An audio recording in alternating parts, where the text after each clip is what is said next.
Thank you for joining us. Welcome to the program. I'm Melissa Walker in Lagos. We begin with Russia's invasion of Ukraine, and we're starting out of the Russian capital, Moscow, where the country's defense ministry says it has taken control of the salt mining town of Soledar in eastern Ukraine, claiming to have made its first big battlefield gain after half a year of military setbacks.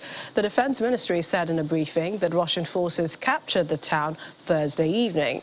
It also said that this would make it possible to cut off Ukrainian supply routes to the larger town of Bakhmut to the southwest and trap remaining Ukrainian forces there.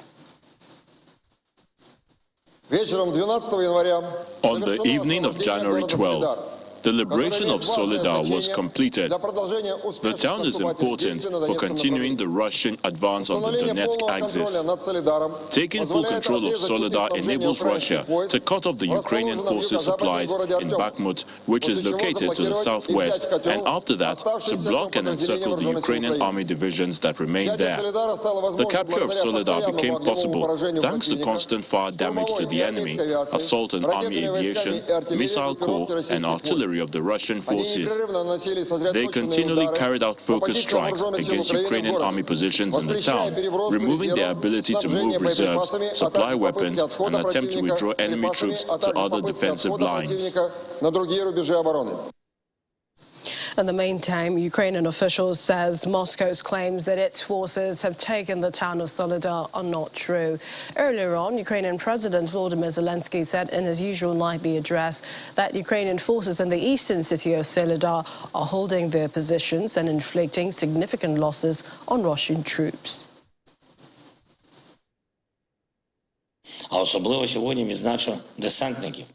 Today, I would like to specifically mention the paratroopers from the 77th Separate Airborne Brigade that, together with the fighters from the 46th Separate Airborne Brigade, hold the position of Soledar and inflict significant losses on the enemy.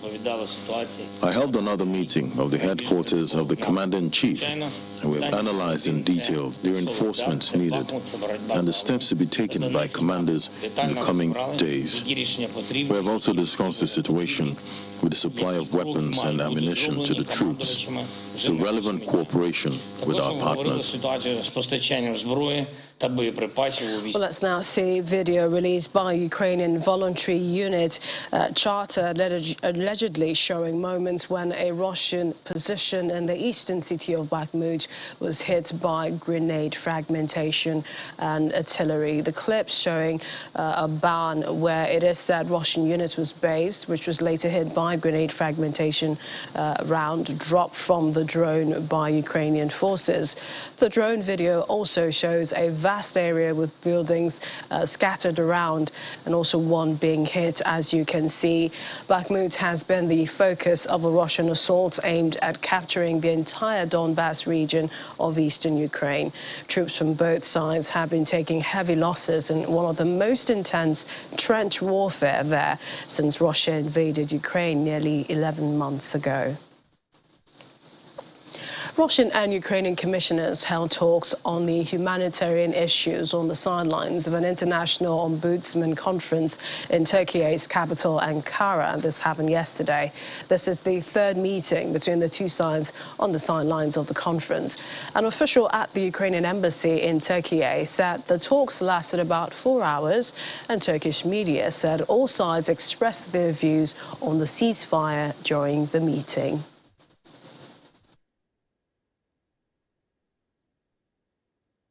Everybody heard the new initiative from the president of Turkey about the new idea, humanitarian corridor.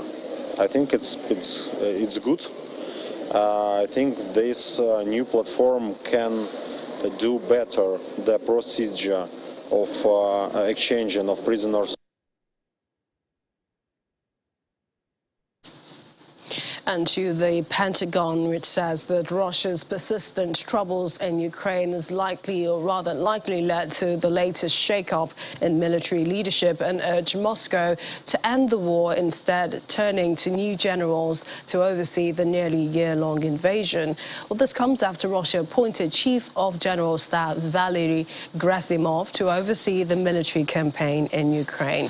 Last October, Russia had put Sergei Surovikin in that position, but says Surovikin will now stay on as deputy of Gerasimov.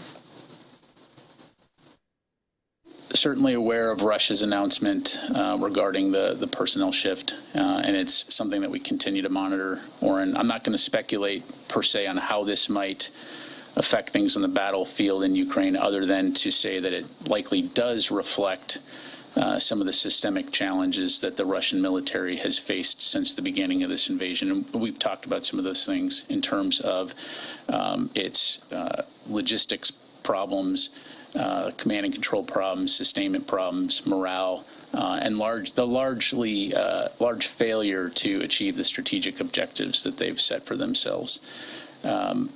So it's something that we'll continue to keep an eye on. I would say, frankly, I think that the world would rather see Russia focus on withdrawing from Ukraine and saving innocent lives versus spending time on numerous management reshuffles, and Russian soldiers and their families would probably like to see that too. But other than that, nothing else to provide.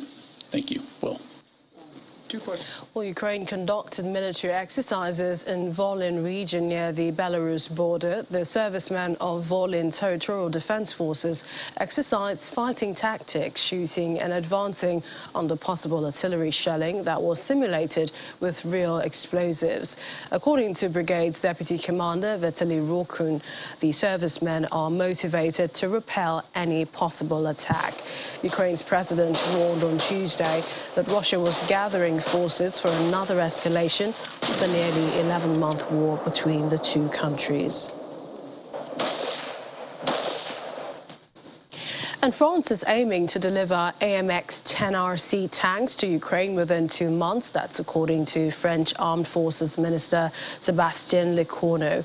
It comes after French President Emmanuel Macron confirmed France would send the light combat tanks in a call with Ukrainian President Volodymyr Zelensky on January the 4th. According to a statement, Mr. Lecornu reaffirmed France's unwavering support for Ukraine in the face of Russian aggression. This was in a phone call with his Ukrainian counterpart, Oleksiy Reznikov. The statement added that the ministers also agreed on the rapid organization of training for Ukrainian soldiers on the use of the French-made tanks. Poland has also promised to deliver Leopard battle tanks to Ukraine, although typically any shipment would require approval from Germany, as the tanks are manufactured in the country. We're back in Russia, where the president there, Vladimir Putin, has paid his last respects to Murtaza Rakhimov, the first president of the autonomous Russian Republic of Bashkortostan, in a ceremony in the regional capital, Ufa. Rakhimov, who died aged 88, ruled the region for 20 years. In December 2021, Mr. Putin signed into law a bill stripping the leaders of Russian autonomous republics of presidential titles. The initiative was launched in 2010 by Chechen leader Ramzan Kadyrov, who said that there should be only one president in Russia. The top officials of neighboring Tatarstan, Rostam Minikhanov, who was also present at the farewell ceremony, still retains the title, although he is set to become erased after regional lawmakers voted for it in December 2022.